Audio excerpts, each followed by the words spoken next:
Friends, welcome to nice day kitchen. இன்றைக்கி யூஸ்ஃபுல்லான tips தான் பார்க்க போகிறோம்.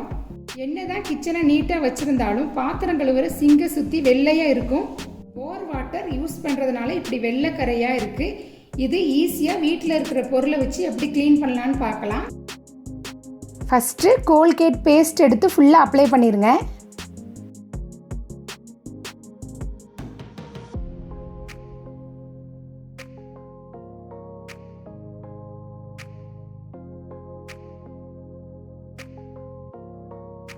இதே மாதிரி ஸ்டீல் வச்சு ஃபுல்லாக தேய்ச்சி விட்ருங்க.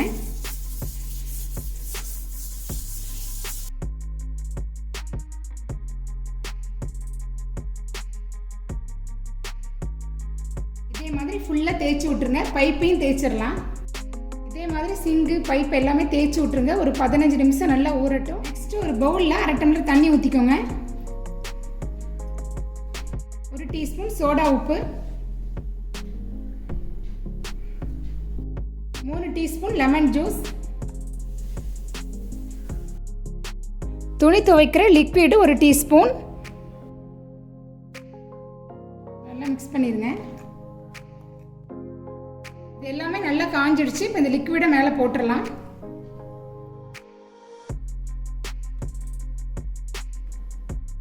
இதையும் ஃபுல்லாக நல்லா தேய்ச்சி விட்டுருங்க.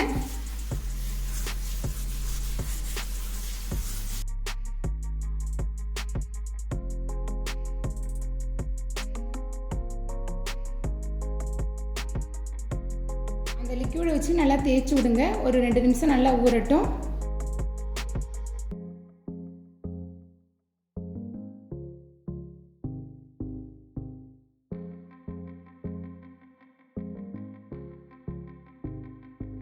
இப்போ நம்ம கழுவிடலாம்.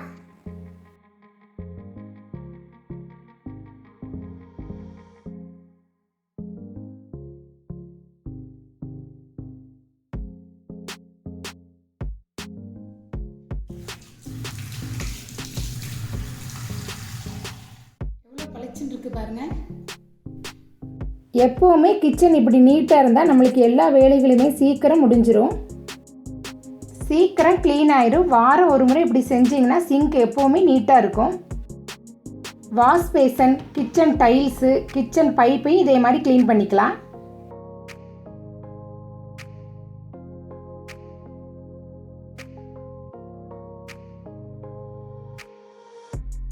இந்த மாதிரி வீடியோ பிடிச்சிருந்தா லைக் பண்ணுங்கள், ஷேர் பண்ணுங்கள், மறக்காமல் சப்ஸ்கிரைப் பண்ணிடுங்க. தேங்க்ஸ் ஃபார் வாட்சிங்.